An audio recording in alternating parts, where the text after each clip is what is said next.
Hello, everyone, and welcome back to Game Center Live, the variety live stream talk show from the NYU Game Center. It's Tuesday, November 14th, and on today's show, we've got a very special No Quarter 2023 teaser. This is our flagship event this fall semester that's happening this Friday, and you'll hear from No Quarter producer and most recent addition to the Game Center staff, Matteo Uguzzoni. Matteo will be chatting with one of the No Quarter artists, Blake Andrews. They'll talk about the process of putting together this event and give the artist's perspective in preparing for No Quarter. Following them, we once again have our bi-weekly helping of game industry news and scorching hot takes on The Discourse, hosted by Department Chair Naomi Clark. This time she is joined by Game Center alumnus and current adjunct instructor / spreadsheet wizard Alexander King. That's all coming up soon, but first, we have some announcements. As I mentioned in the intro, No Quarter 2023 is happening this Friday, November 17th from 7 p.m. to 11 p.m. No Quarter is an annual playable exhibition where 4 newly commissioned works from leading artists working across games are debuted. You can read about the artists involved in this year's exhibition at our website. And at 700 RSVPs, we have effectively sold out for tickets for this year's No Quarter, but we're working on releasing more by the end of today, so keep an eye out for those tickets at the link in chat. Playtest Thursday is still on our schedule for just 3 more Thursdays this semester. After this upcoming Thursday, we're skipping the week of Thanksgiving. Then there will be 2 last opportunities to attend from 5:30 p.m. to 7:30 p.m.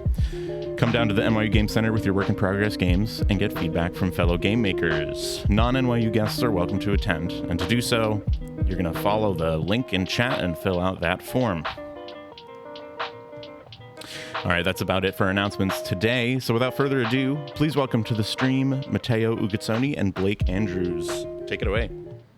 Good morning, everyone. Hello, welcome to Game Center Live. My name is Matteo Uguzzoni. I'm the producer of No Quarter 2023.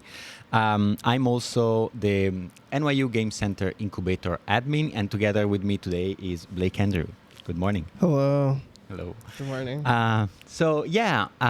No Quarter is coming up this Friday. We're going to start at 7 p.m. We're going to be in the second floor here at 370 J Street. As you heard, all the RSVP are gone, but we're going to release more, so stay tuned for more tickets. This is the 12th iteration of No Quarter, so 12 years that is been going. I think, we're going to talk about past edition. I was not here, but Blake was. Basically, I heard that there was a hiatus during the pandemic. Last year was the first year that was back in person. And we are continuing our collaboration with Marie Fulston, which is the curator for this year's show. And we have amazing illustrator by Will Anderson, which is the BAFTA Academy winner, also from the UK.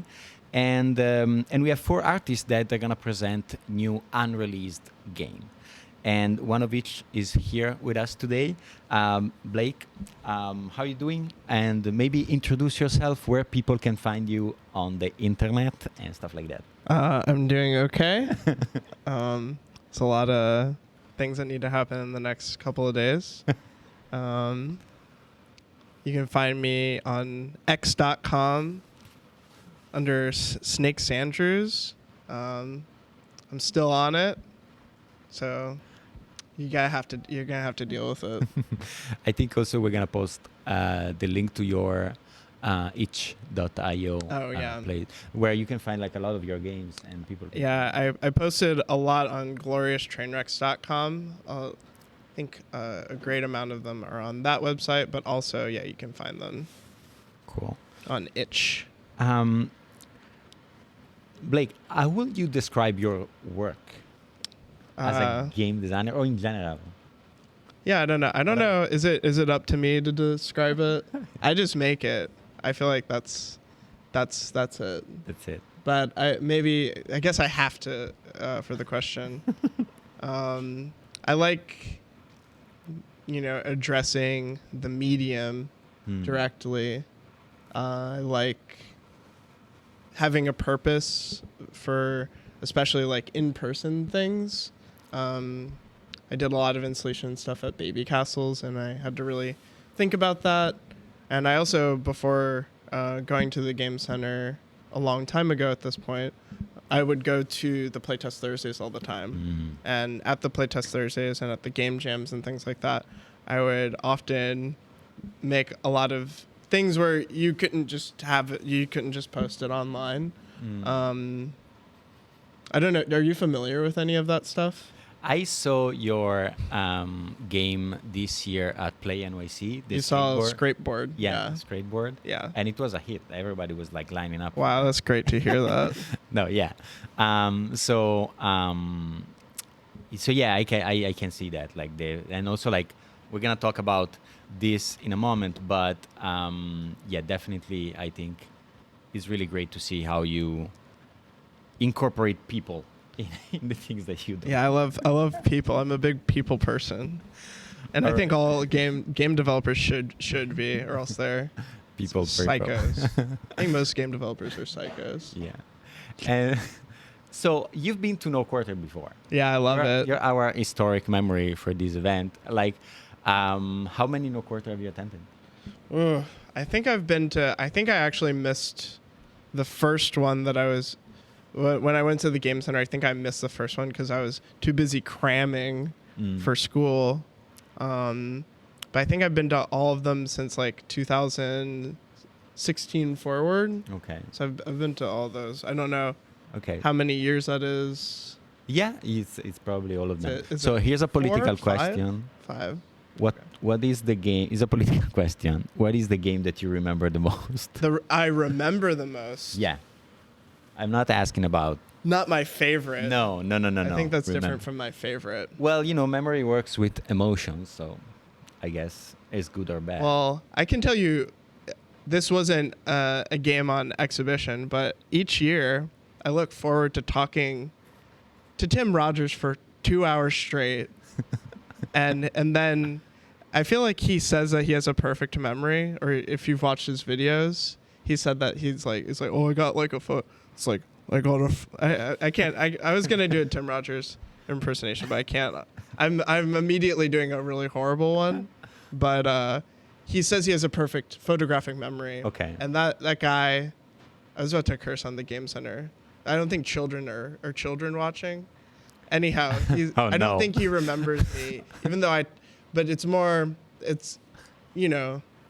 but I'm looking forward. I hope, Tim, if you're watching, I'm looking forward to talking to you, and maybe you remember who I am this time. I talk to you for 2 hours every year, I think. And Tim was never remembering I think you? He kind of, he's cool. He looks like Thurston Moore. Do you like Sonic Youth? No.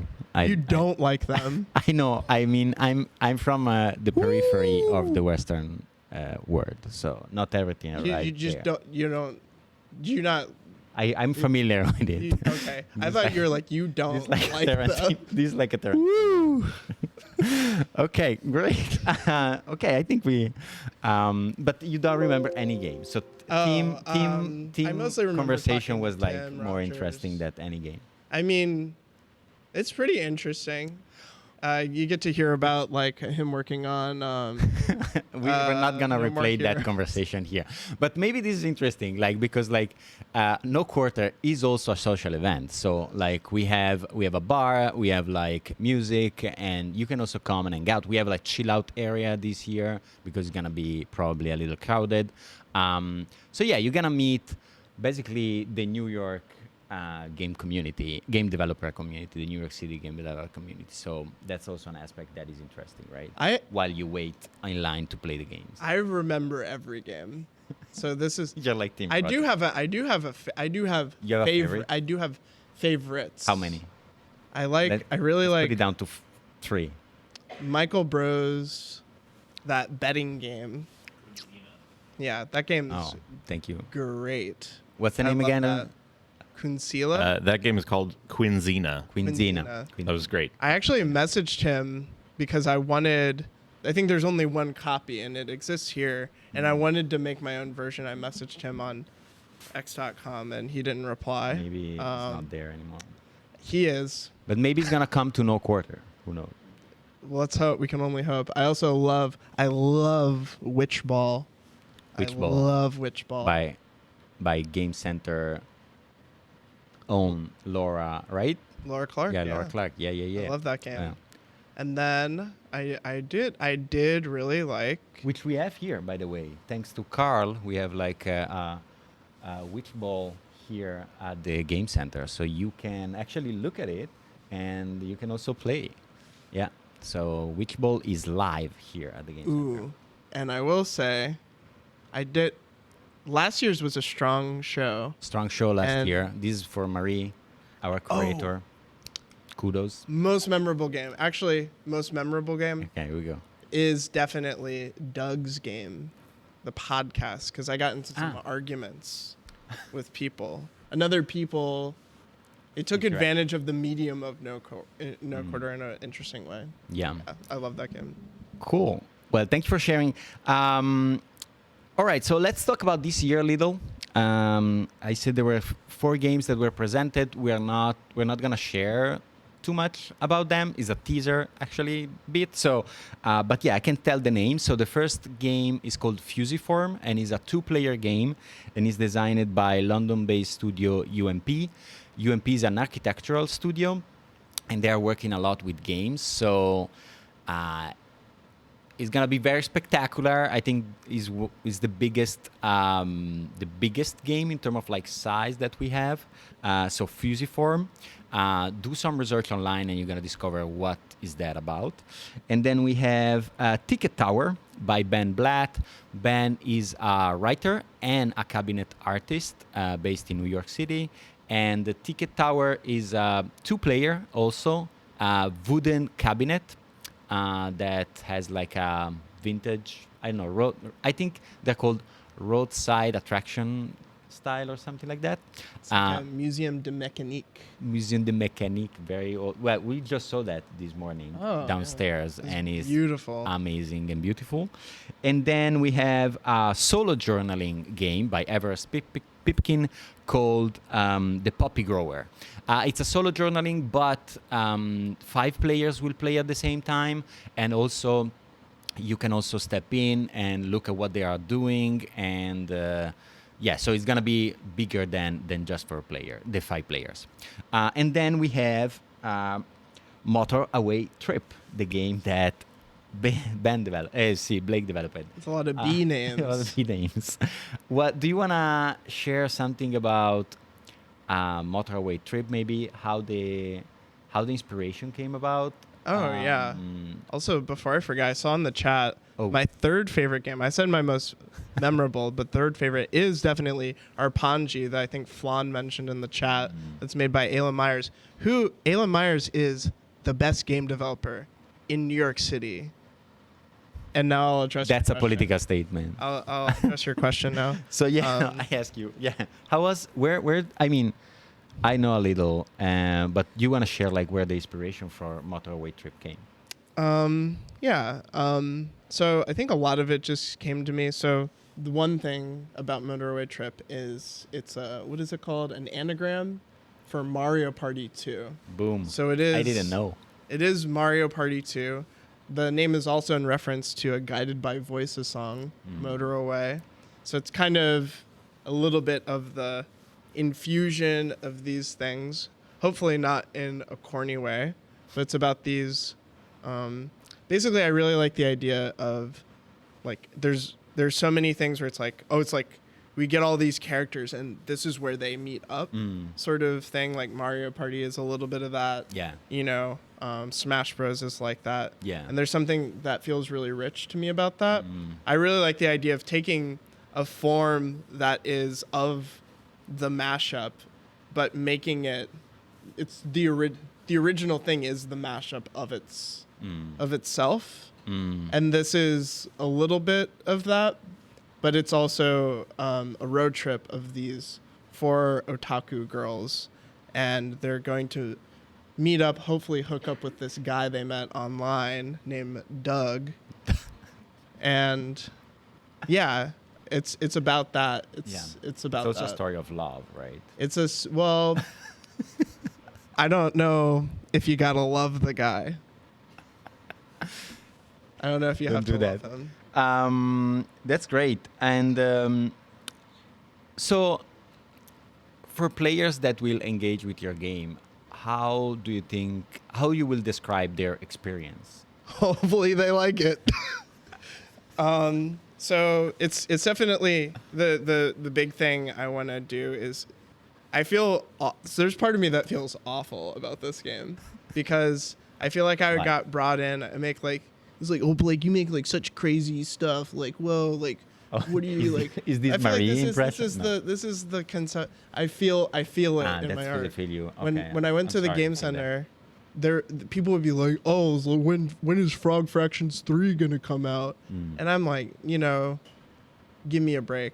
But I feel like I was, but this is the most normal video game I've ever made. We have controllers. Yeah, we're gonna talk about pills in a It's moment. structured. There's points. Just points. It's a genre-based game. It's a party game. It's a party game, definitely. It's a party game. So you feel awful about it. I feel like I'm letting someone, a teacher in IDM, was disappointed that I'm not going to be lighting something on fire. Well, we don't know. I mean, I won't do it. You do know. Well, I hope not. That's No, not don't do that. That's not the point. but we have though. You decided that you want to have also your game design document available Yeah. for people that plays, so they can look into Yeah. it. What they're gonna find in your game design document? They can put your game design document on fire. Is part. They could. I would allow it. They're gonna find a lot of like screenshots from older parts of it. It's like really involved. And I feel like there's usually a performative aspect with a lot of my games, and I feel like I'm not gonna be there Yep. telling people what it is. So I'll give the document, and if they wanna let loose on what's going on, they can. And then they can tell their friends about like, oh, this person's really weird. This is really weird. Why did NYU allow this person to make a game for Because this it's a great event? game. I can Let's tell you. hope. I played it and it's a great game. So let's talk about pills now, which is a key element of the game and the aesthetic. We have like alternative controllers. And those are... So, yeah, actually, this is like a call for... how are we doing on time? 5. Okay. This is also a call for listeners. If you end up coming today to the NYU Game Center, please bring with you all the pill... how do you call this? They're like bottles. Bottles Yeah. that you have. But be aware, we don't want the big ones. We want small ones. We are looking for 9 of these. And you can have your own pill bottle in the installation. Yeah. So this is amazing. This is a great opportunity for everyone out there with plastic pill bottles. You can write something on it if you You can want. write something on it. Here we have there's Xbox on it, so you can personalize and you can find your pillbox container in the installation. So that's a great thing. And can you describe what's going on with this? So yeah, it's basically just an Ethernet cable that I stripped and hooked up to a couple of Sanwa buttons, and then there's an iPack just plugged in through like a screw terminal. And basically, this is, you called it an alternative controller. It kind of isn't, right? It's kind of just, this is the most normal game I've made, right? It is literally just Sanwa buttons. But the thing is I just didn't want people getting confused with like, I got to like move around with the analog, Mm-hmm. I just wanted it to be straightforward. I wanted people to hold it, and I didn't want it to be like arcade. I didn't want it to be like you're at the arcade. Yeah. I didn't Also, want that. yeah, because we don't want to share about it, but the way you play is like interesting. It's not like the standard way you will play like a game like this, Right. multiplayer game. Okay. And do we want to demo these? Oh, so we're not gonna demo the game, but No. we're gonna demo the controller Yeah. with a game. Yeah. Right. Wait, is the audio working? Let's see. Or are you getting some? Can you hear the audio? Wait. Yeah, this is a question for the chat. Is the If you music can on? Yeah. hear the Folks in audio chat. of the game. If you can hear Blake's game, let us know, because we could not figure out how to monitor Blake's laptop Is there like? in OBS. Audio is working Is there like? Audio is working. Audio is working. The audio is working. from two chat members. Thank you, chat. I think there's something. There's something. Something going on. I think Oh, Blake, what are? corner.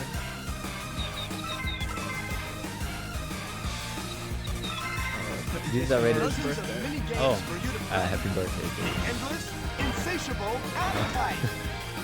Okay. That's it. Sorry. Yeah. Well, yeah.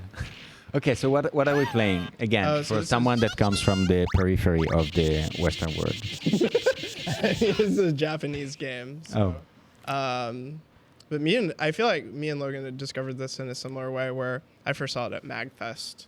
Oh. Yeah, also very late at night. Oh yeah, kudos for MagFest. But hopefully this will be Dozens good of- to have now. But it's this game is pretty inspired by our motorway trip is pretty inspired by this. Oh, I messed up my thing already. But yeah, basically, I really like the simplicity of the controller. So Yeah. yeah, I thought I was gonna do 2 buttons, but that was a little too basic. Yeah, you need a third button Yeah, sometimes. you need a 3rd button. Mhm. And Blow it up. Both You of are these- the explosive experts. Instructions. Instruction. okay, yeah, this one's good. Also, so in Yeah. Bishibashi, red is on the left and blue is on the right. But this Completely isn't opposite. this isn't made for this game. Oh my god. I don't know what's going on. Oh, blue. Okay. Green is the middle. Blue is this. Red. Yeah, You wanna come, Carl? Come and play. come on over. We're tagging Carl's Carl also a big as part player of the 3. installation process Yeah. here. Oh, yeah. Shout outs to Carl for Oh yeah, yeah. huge. Oh, let me put you in the game. I need to know the color again. Sorry. Finish. Finish. Your score. So I lost. Is buy-in not available? What does that mean? Buy Oh. in. It's like some. Hold on a second. Let's relaunch. Let's relaunch the game. Carl, did you know Bishibashi before I'm sorry? today? Did you know Bishibashi before today? Definitely not. Oh, cool. I don't feel that bad. Hyper. Come in, come in. Let's give it a reset. Oh, now we have to. I think we have to. Let's. What do we have here? How are you doing, Carl? Doing all right. How you doing? I'm doing great. Right on. It's good. Good we work together. It's always good to work with you. Yeah. Always a pleasure. Oh. Hi, Flan. So this afternoon, you're going to find these 3 people down in room 204, assembling desk and other things. So come and say hello. Yeah. Okay. Here we go. Here we go. New Yorker. Let me get something very easy, like Rose. Is this controller working? Here. Pudding Oh, eater. okay. Okay. Karate. I'm pudding eater. Karate. Instruction. Instructions. Okay, so Hit the those are same the- color as the canister. But remember, the blue and red is flipped. This is also a playtest, so if these controllers break, Go. that's a good sign. So now I know I need to fix them. Oh yeah, I'm doing good.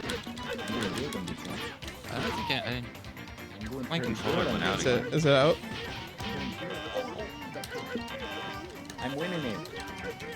Let's see. And this is why we playtest at the Mhm. Game Center. Is it working now? Oh, do I have it mapped? Maybe I don't have it mapped correctly. Here you go.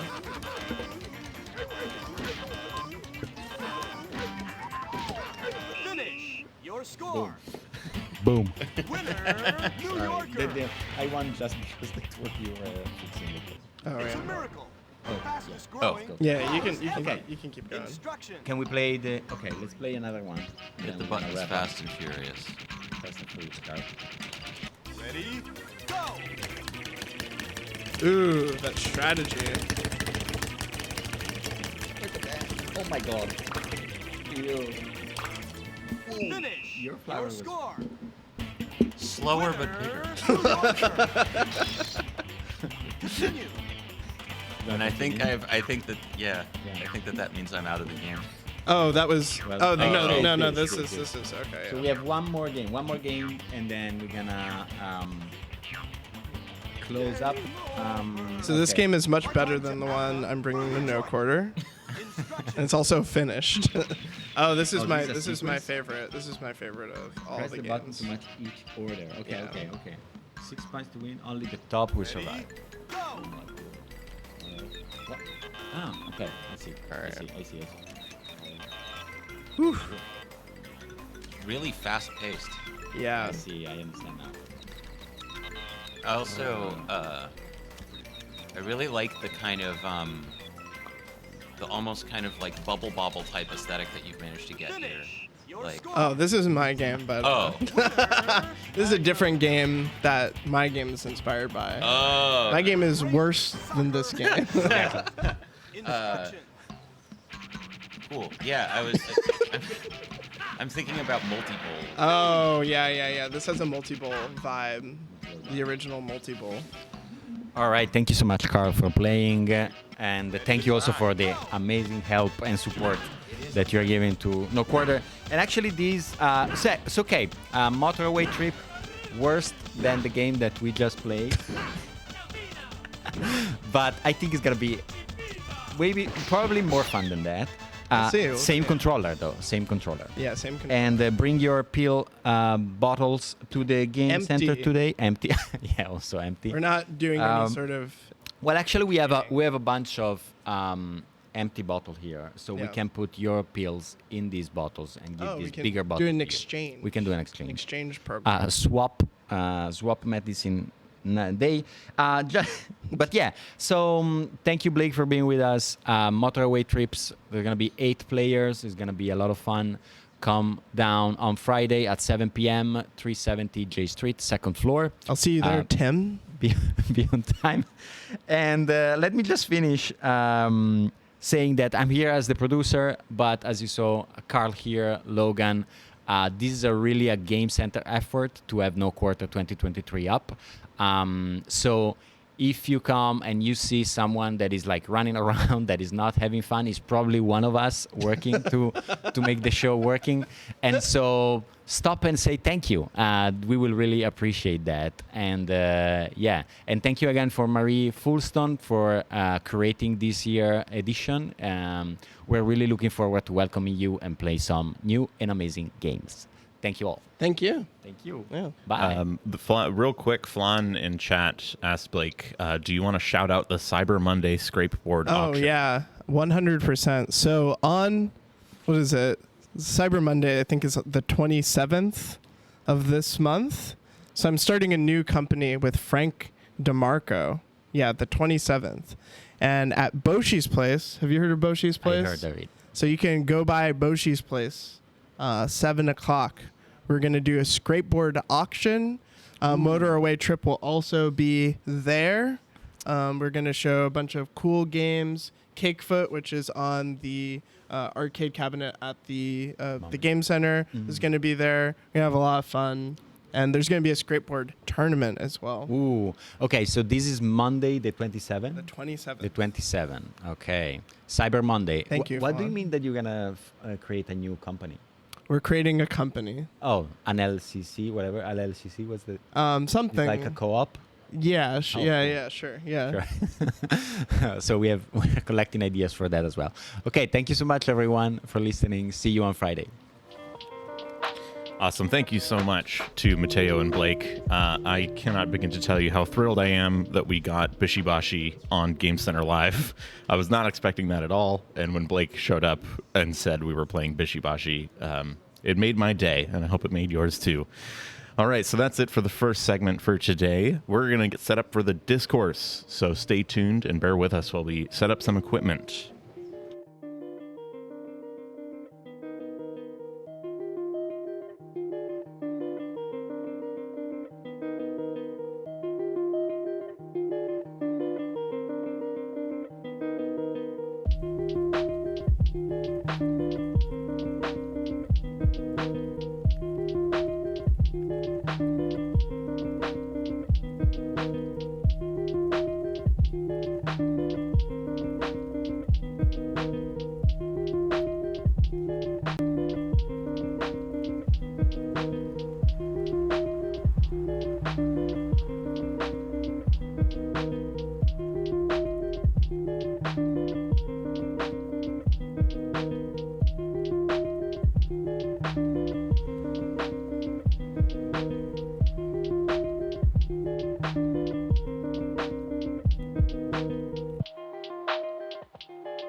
All right, thanks for waiting. We are ready for the discourse. So without further ado, take it away, Naomi and Alexander. Hello, I'm Naomi Clark. Back again with the discourse. With me is Alexander King. I think this is your second time Second time on the show, but my first time in person. in person, right? Last time you were over Zoom. That's right, that's That was a right. while ago now. Yes, yes. And the set is as impressive as I thought it would be. Here in the Game Center Open Library. That's right. And We've got a lot of Post-it notes behind us this time around. and This is a- particular praise to the extras playing students in the background, who I think are doing a tremendous job. It's so realistic. Yeah. So this. So yeah, thank you for having This me. Post-it note project, I think, is a playful intervention. It's a type of project that we do. You know, like every fall, a whole bunch of them pop up around the Game Center. And actually, our first story today is about kind of playful interventions. What a Let's- segue. Let's just jump right into it. I'm really trying to work on my segues. Yeah, it's great. So this was an article in the in Rock Paper Shotgun, right? About it's an interview with the protest group Just Stop Oil. They showed up at EGX is what? Electronic Gaming Expo? think that's right. I've never been to it. Have you ever been to EGX? Yeah, but they showed up there, I think, in part because EGX had a big sponsor that is absolutely not down with stopping climate change, and so they disrupted stuff. And so I thought it was kind of great that this journalist for RPS was like, okay, let's use this as an opportunity to publish in a games outlet like a whole interview with Just Stop Oil. But and I will note some of the Game Center faculty I think have been involved in the past with showing up at and helping out with disruptive Just Stop Oil protests. So we love this kind of stuff around here. Yeah. So I thought this was of all the sort of recent protest movements, what makes Just Stop Oil different than something like Extinction Rebellion, which does a lot of similar kind of intervention type work, is their targeting of specifically cultural events, and then more specifically games feature heavily in the events. So like this one was a Tekken tournament, Right. but they've previously done a lot of sports events like football matches. I think one at the world championships of snooker, so a lot World of Championships of snooker, nice, yeah. like a lot of sporting and games events have featured heavily in the places they've been to, along with culture institutions like art museums and things like that. And so that we do playful interventions here, I think is really relevant. But I thought the spokesperson, or I mean, it's like a non-hierarchical, so I'm not sure, I forget what the person isn't like the king of Just Stop Oil. I forget what their position was. One of but the organizers. the person speaking, it kind of talks to the effectiveness of these interventions. They don't talk about it in this article, but it's a really funny thing to contrast this with something that like kind of a mainstream, or like what you might see on social media is like this is, I saw this when they did the snooker one, was like, oh, this is just tisk tisk, you know, people are here just to enjoy snooker and you're ruining it. This isn't the way to get people to pay attention to your cause. You should just quietly write a letter and just sit at home. The way to get people to pay attention is to just be like, to put one post out on social media being, guys, don't you think this is a problem? Right. That's and so I like one of the things that interested me about this this interview is he talks about like how it's like a little bit like using the One Ring, but like how data driven they are. They're like, oh yeah, like we can like measure the and these things like totally are effective. They're like this is driving. Oh, they see a response afterwards in the wake of doing yes. it. Yeah. And so it's like a demonstrable, like this is leading to pressure on politicians. This is raising awareness of these causes. Like this like totally is an effective thing to do because like we have a cultural. The place that we're putting games and art, and so like that's the place to stage these interventions now, not necessarily traffic and stuff like that. And you know they're doing it in a way that they're also trying to provide some kind of entertainment. They're doing showmanship, right? So like when they disrupted this Tekken tournament, they were dressed up as the Ghostbusters. Right. Yes. It's Yeah. like, okay, great. What like totally incongruous. Like suddenly the Ghostbusters burst in the middle of your tournament. Do you really have a complaint about that? I know you came to watch Tekken, but the Ghostbusters are here, and they want Barclays Bank to stop funding, continued oil drilling. And the other thing that I think is game-like about the way that they do it is also actually what we were just talking about, kind of the amount that you're anteing and the kind of signaling it does. That one of the things he talks about as well is that them getting arrested is sort of intentional, like that signals to people how serious their resolve is. That they would be less effective if they were doing things that weren't getting them arrested, but also if they weren't being arrested, like that they're willing to they're willing to go that far, signals to people like, oh, this is like really, they're very serious about this. And so it's that kind of like, you have to do things that you can't just say like, oh, I really believe that we should stop climate change. Like, hey, you could say anything, but by pairing it with this like this sacrifice that they're making, that like speaks to how true their conviction is. Yeah, and I think I would hope that that people see this and they're like, wow, that's actually pretty cool that they're going this far, and that they're dressing up like the Ghostbusters, and that they're extremely serious about their message, and that even that they're data driven. Right. I don't know. I feel like there's such a contrast between this kind of direct action, like on a public stage where everyone sees what's going on and where they get arrested. Of course, there's a very long history of that. But for me, it's almost at the opposite end of some spectrum from what people seem to mostly be demanding celebrities or, some like political leaders. I guess mostly it annoys me when people are like celebrities. Why haven't you spoken out about this issue or that issue? And probably, yes, celebrities should speak out about things like, atrocities happening in Gaza, right? But what the fuck difference does it make if a musician is like, I think this is terrible what the Israeli government is doing in Gaza, or like, I'm going to condemn both Hamas and the Israeli government, right? Okay, great. You've shown your opinion. Absolutely nothing happens after that. Right. Like absolutely nothing. Like your fans are like. Right, so it's like there's no theory of change involved in that at all. Right. And then this is a very clear theory of change with data. So like, yes, maybe can we all like, now that social media is crumbling into the ocean, like let's just let that fall away as a forum where like political opinions matter, and instead be like go into the streets again. So there we go. Like and they also reference the Games for Protesters, right? That Paolo Pedercini and I was spacing out on her name, Josephine Giles, works on like games that you can play during protests. So everybody go outside. Don't touch grass. Touch the stage of a major entertainment event that you are disrupting. Touch that. Nice. And if you're looking for No Quarter this Friday. Come to No Quarter, do a Just Say Stop Oil protest. I'll be like, you'll be totally preaching to the crowd. Yeah, exactly. Yeah, I think less I think the idea is you're not teaching the crowd because these people just wanted to watch snooker or Tekken. Right. And they're like, oil? Okay, but apparently it works. Okay, we should keep moving. Let's go into the horror show of the corporate world of gaming. Yes.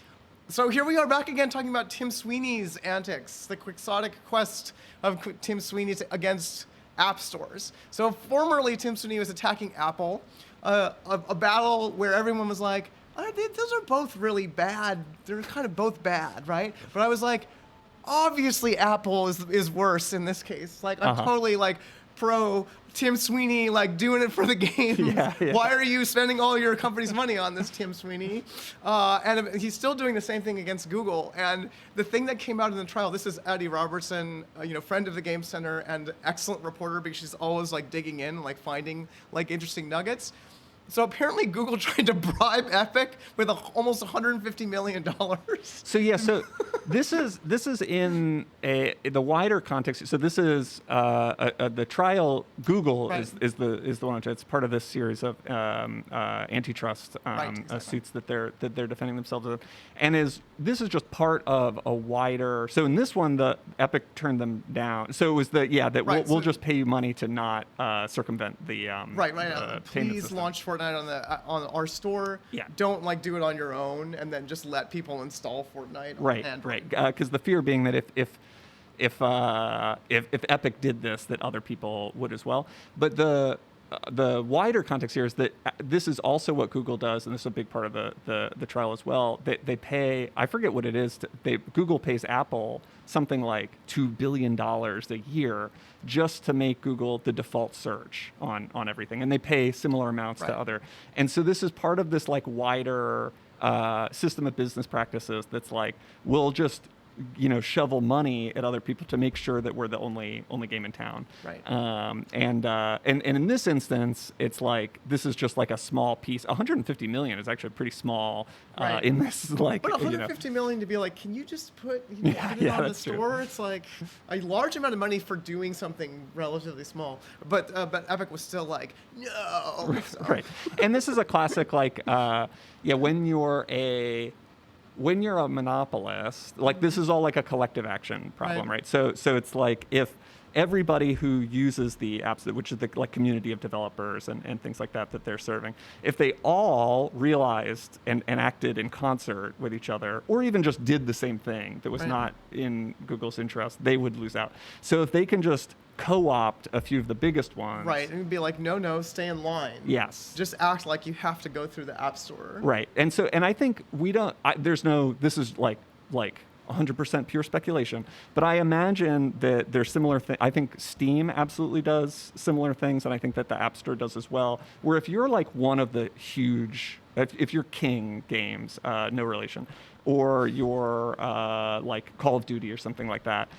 Wait, is Call of Duty on Steam or whatever? Probably, yeah, Your big, huge studios that really move the needle. Like then these stores have a big like, oh yeah, everybody's paying the 30% fee. Even these big games, like even if behind the scenes they're it's at maybe not really even 30%. They Yeah. get cut a better deal. And this is something that people probably should be mad about, right? Once you're big enough, you're probably not paying the same rate as everyone else, Right. because of exactly the kind of thing that you're talking about. Anyway, I don't know. What do you think of app stores, storefronts? How much value do they provide? I mean a lot. I think a good app store, like I think Steam is a good example of something that is a good. We want a single place. Like there is actually value in having this one single thing that does. It's your game library. It's a value. Yeah, right? it's a that was utility. That's Bennett Foddy's argument, right? He's Yeah. like, I want every game to be on Steam. It's in my interest. Right, and for it to be a monopoly. Right. And it's the problem isn't that there's an advantage to there being one thing. It's just that we don't.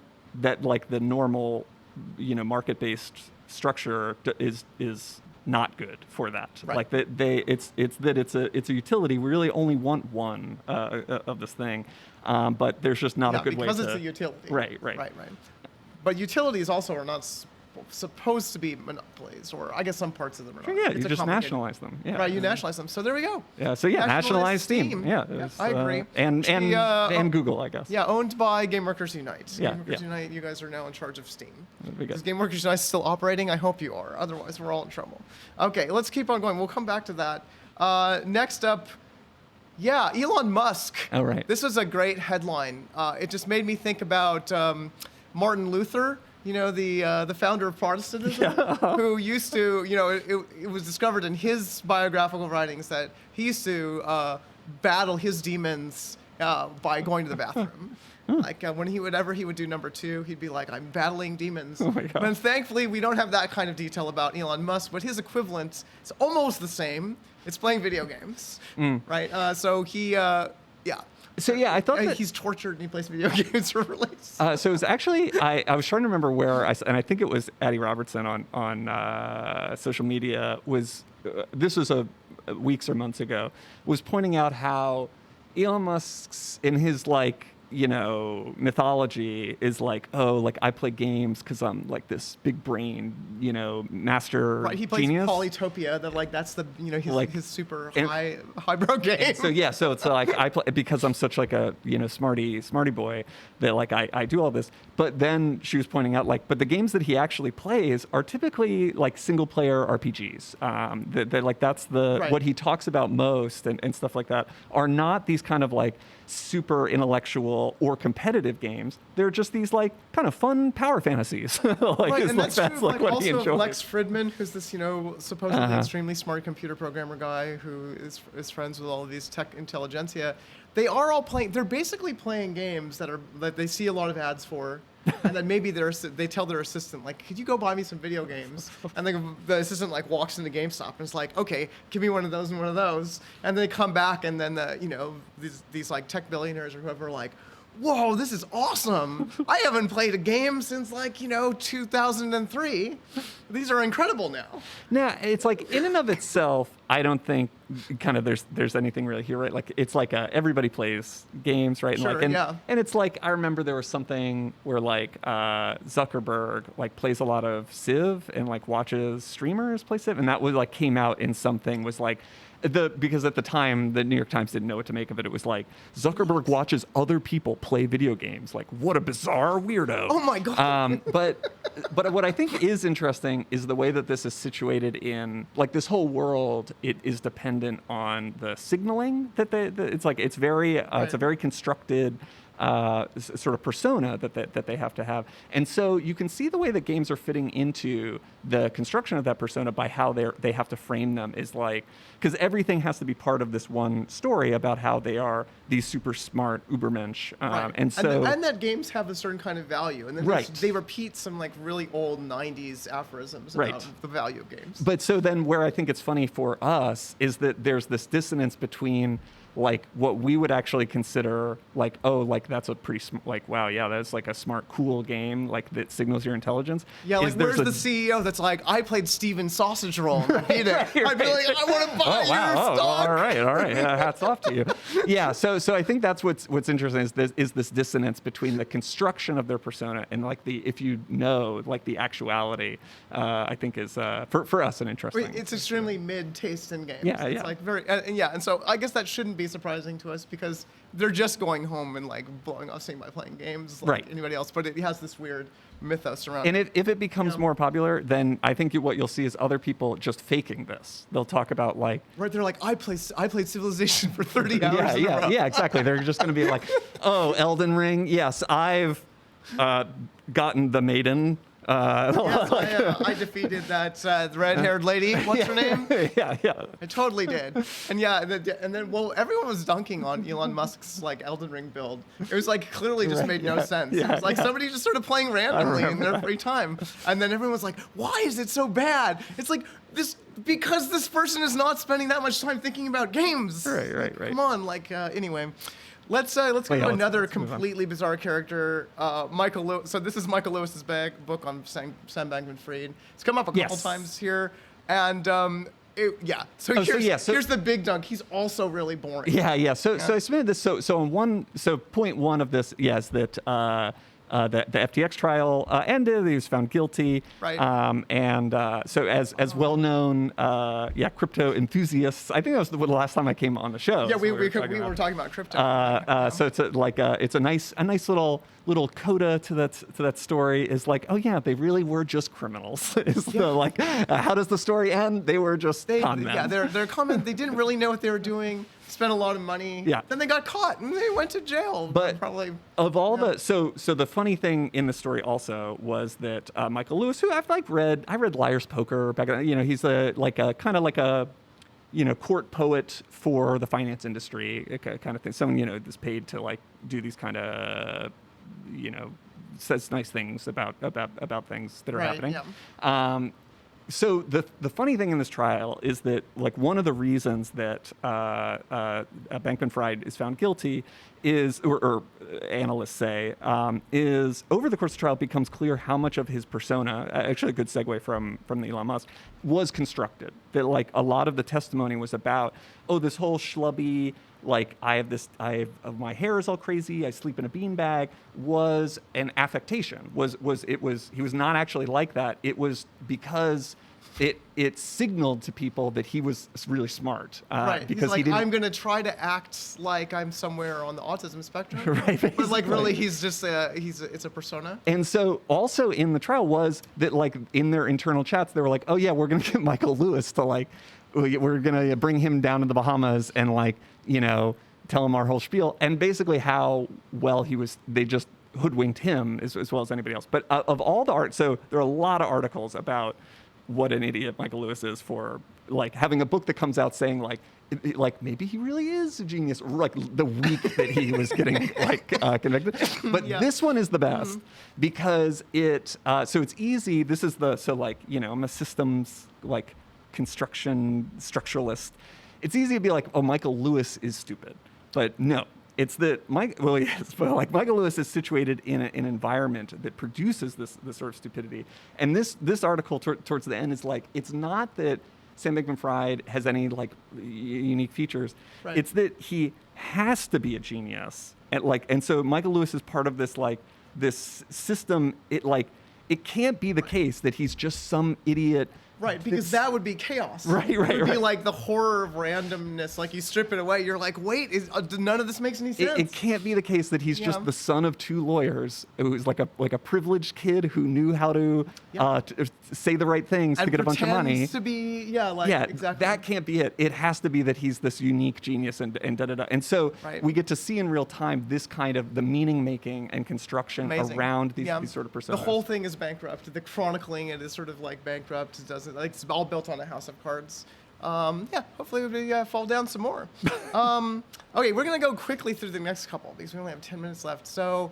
Hades is now available to Netflix subscribers on iOS. I don't know why. I don't understand why this is happening. Other than that, Netflix is just continuing to call forward and make more games. This is the whole Netflix of games, which everyone thought would not literally be Netflix, but they are most well positioned to be the Netflix of something else. Yeah, so they're so it makes sense. Yeah, so it's basically they have Apple Arcade Yes. on Apple devices, Right.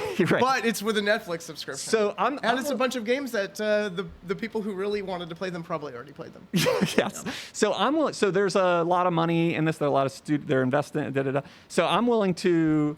I'll go on record here and now. So I will predict the failure of this whole endeavor right now because this is funny in the timing of this in the games world. This subscription-based services sort of thing, because in their bread and butter, TV and film, the industry has actually found that this isn't good. Like the broader theme of it. So Netflix is a massive studio in the studio system. They produce more movies every year than all the other Hollywood studios combined, which is pretty nuts. Mm-hmm. But what they're seeing is that subscription services devalue the product to a large extent. Right, That, 'cause it's just a giant pile of stuff that you it's can just- never watch or play all of. And it's hard to advertise around. Come to Netflix to see X. It's never been there. It's always just come on to Netflix, and we just have this unending slurry of stuff to watch.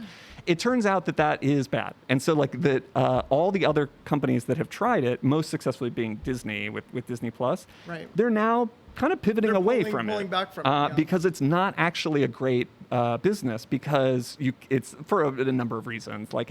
You get an unending stream of subscription money, which is good, but it's hard to price.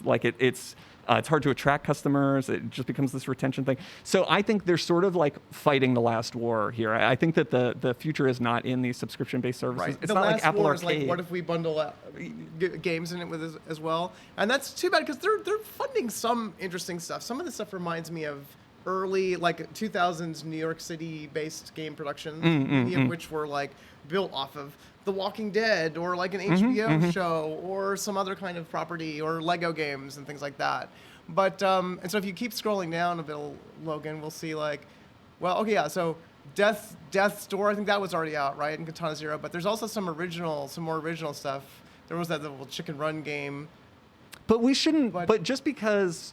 So I agree with you, but Keep going, we keep shouldn't be just because they Yeah. are doing something we like doesn't mean that that it shit will exist. But no, Yeah. but here's my lesson then. Okay. In the cracks of all of these giant weird systems, there are always these moments when they're like, oh, we could make something cool. And you get like a studio gets in, like, so Money Heist, for instance, that's actually a project that's being worked on. Like there's some Game Center faculty who are working on that project. It's going to come out soon, then maybe we'll do an announcement. But yeah, it's like a fun, weird little puzzle games, adventure games that might not get made otherwise, right? That can sort of like get in there. But we're in this era where then you also have to wonder how many people are ever going to play this if it's Right. like lost them in this gigantic, constant, ever falling waterfall of content. Right, the problems that Apple Arcade has seen have already kind of. Right. But I guess we're running low on time. Well, so let's we should keep move going. on. So, right next door in anime, Crunchyroll also doing the same Yep. thing. They have like a River City Ransom parody. Like I'm like, whoa, these games look sort of interesting. Yeah, actually, I'm I probably think- not going to play them. I think being a smaller, like Crunchyroll, I think has like more of the audience. Like I actually think they're better positioned than Netflix. Interesting. So that some people who are there to like watch Jujutsu Kaisen and Demon Slayer are also going to just be like, Yeah. I'm going to play some games. I think it sounds plausible. Yeah, actually, it I does still sound think it's plausible. not going to Uh-oh, we're work, getting but serious. I like that effect. Sorry, we'll come back to the stories in a moment. Yep. But as we're running out of time, maybe while Logan is fixing our Yeah. incredible video, this must be something with our capture card, right? Like just flipping out. We want to have a shout out to a couple friends of the Game Center. First, we were going to pull up a bunch of stories from the new Aftermath. Oh, yeah. A new games journalism website that's being started by a bunch of former Kotaku staffers, including Gita Jackson, who spoke here last fall, and Riley McLeod, longtime friend of the Game Center, and also Nathan Grayson, I think. I forget. Chris Person. Chris Person is going to be involved. Aftermath.site. So, like, shout out to them. Ethan They did an Goff, interesting a bunch article. of great people. Yeah, they did an interesting article about that it's been a bad year for the video game industry in terms of layoffs, but it's been pretty good when it comes to Unions. Yeah. So that was an interesting, so CWA, which is the Communication Workers of America, is the kind of like the mega union. Right. Been doing a lot of organizing. They were at GDC this past year, and I was worried it was when I first saw their booth that it was like some company appropriating union aesthetics. Like I was like, oh god, is No, but this it's some really like the union CWA. themed game at booth? And no, it was actually the CWA.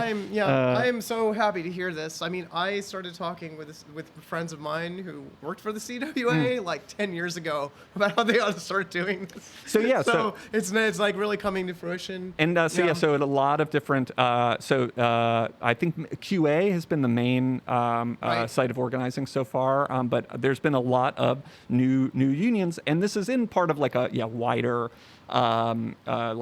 wider bit of labor organizing in the U.S. and in Europe, and so that like if you, it's called like the proletariatization, Right. that game designers and programmers, all sorts of jobs, formerly saw themselves as like this white collar kind of petty bourgeoisie, but that no, they turns out are just workers, and so benefit from worker protections Right, and exactly. unionization. And, Yeah, so maybe we are seeing some things start to shift and change.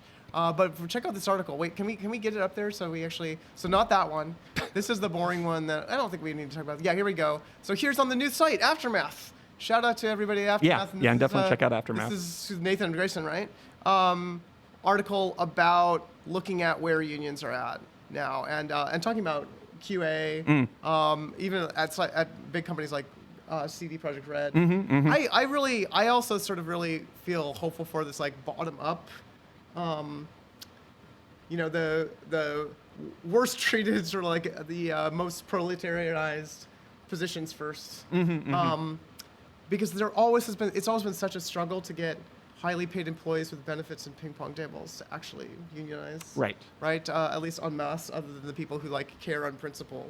And about now unions. the layoffs are really helping accelerate this because Yeah, a lot yeah. of people who formerly saw themselves as like, oh, that's something that other people have to worry about, Right. are realizing that they too are in they're precarious vulnerable. positions, right? That they don't have protections for their future. Right. And then, yeah. So let's see. Where should we wrap up? Like, well, actually, go to the Verge article if you want to hear about.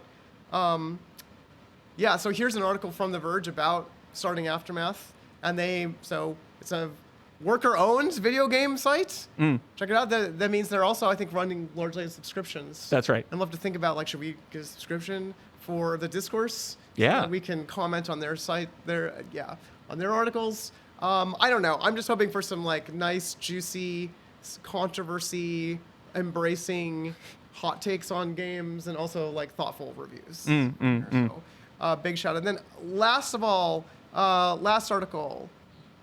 Where is it? Oops, do we not have a link for this one?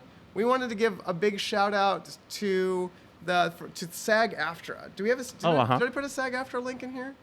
I don't think I saw it, but I don't think it was in here. Nope, I did not include it. So SAG-AFTRA, they finished their negotiations, their battle against the movie studios. Everyone seems to think the movie studios came out on the downside, that like they didn't do as well. But there was an interesting controversy.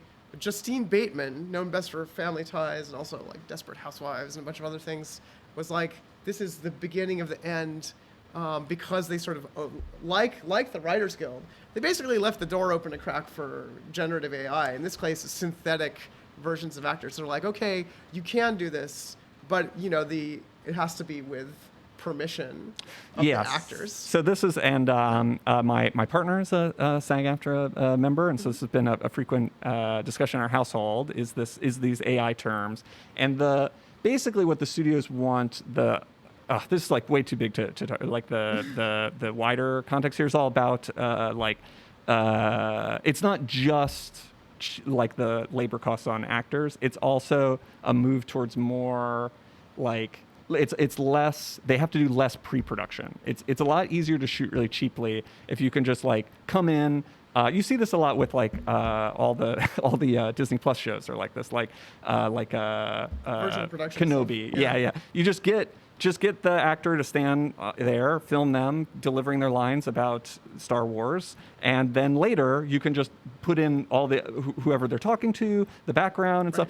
And it means that like you don't have to block a scene, you don't have to have props. You don't have to have human beings interacting with other human beings. Yeah, so it's very cheap and easy. And the AI thing is part of that, is that like, oh, this like dystopian feature on the new Google phone where they'll like make your friends and your child smile when they weren't. Right, like yeah. it's like, yeah, wouldn't it be so great if we could just like swallow those muscles? yeah, like just like dial up the smile on this actor and stuff like that. And so that's the kind of and then ideally they'll be able to just not pay humans. Like that's like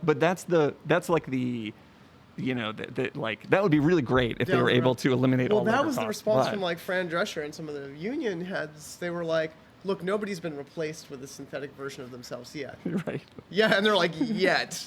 And right now they're just like, artificially making a smile. It's fine, everybody. And moving you around. That was the other one. Right, Like exactly. is blocking stuff. Like, oh, it turns out actually we want you like over here in the scene, so we want to be able to like just AI your face onto something else. Like, Right. Or they're doing a lot of tweening kind of Yep. stuff with AI now, and so like, where does that fall? Yeah. So it is complex, and it's not as simple as like they just want to eliminate. But that's totally the end goal. The end goal is they would love to just like just be able to have this just do the whole production and have it have no human cost whatsoever. But there are actually a lot of things before that they also want to do that are also about reducing labor costs. And I'm not sure what's going to happen. So the new agreement hasn't been ratified yet, Right. Still and sort of debating. it's not clear if the membership will.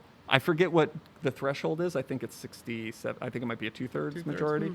But there's been a lot of, at least from what I know, on like TikTok and Instagram, there's been a lot of actual working actors kind of talking about the bad parts of this, and the AI in particular has been one of the main kind of sticking points. So it'll probably pass. But I given the way that these things go, but I think it would be really interesting if there was a rank and file organization against it, because this is definitely the thing that most people are unhappy about are these terms. Right, and that still seems to keep creeping forward. And Justine Bateman, in her interview that she gave today, was giving a really dark portrait of the future. They're like, all they want to do is just produce entertainment on demand. Right. Just purely based on algorithmic understanding of like what a consumer already wants, and be like, here, we just like generated a show for you right away with all your favorite actors and like cartoon characters or whatever.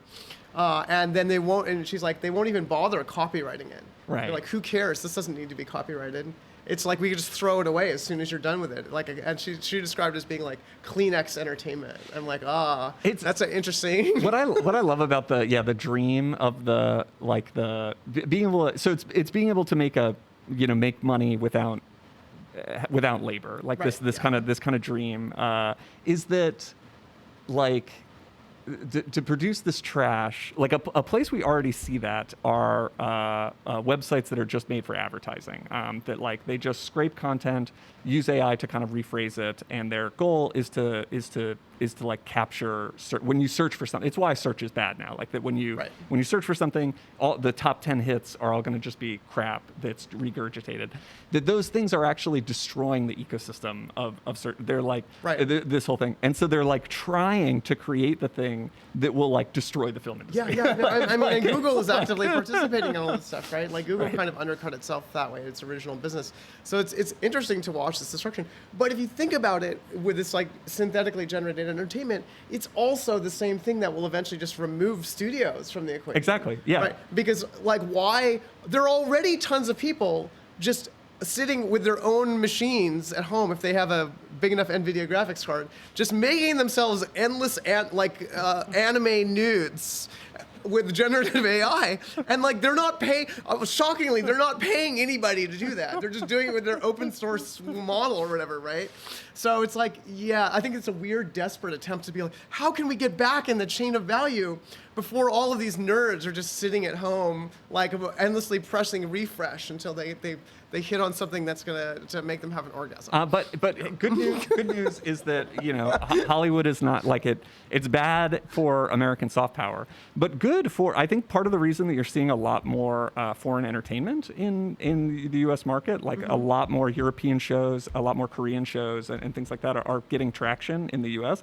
is because Americans have stopped making entertainment. And so like there's a hunger for things that were like, tell human stories because they were written by humans and like, have new ideas. And how interesting this stuff could be. So in a microcosm, they're definitely going to, I think they'll destroy Hollywood, but they're not going to destroy like cinema. Right. Well, you cannot destroy the human spirit. All right. A high five. All right. Woo. The end. Thanks. We ran over time on the Discourse. Thank you for hanging out with us today. And we'll see you again in a couple weeks after the Thanksgiving break. All right. Okay. Bye, everybody. Bye. Oops, that's not credits. There's my credits. Thank you so much, Naomi and Alexander, for another amazing installation of the Discourse. This has been Game Center Live. Thanks again for tuning in. Once again, your hosts, hidden guests today have been Matteo Uguzzoni, Naomi Clark, Blake Andrews, and Alexander King. We hope you enjoyed the show. Please join us for the next episode, which you will not want to miss because it will be our semester finale for this season of Game Center Live. That'll be happening on Tuesday, November 28th. Until then, take care, and we'll see you next time.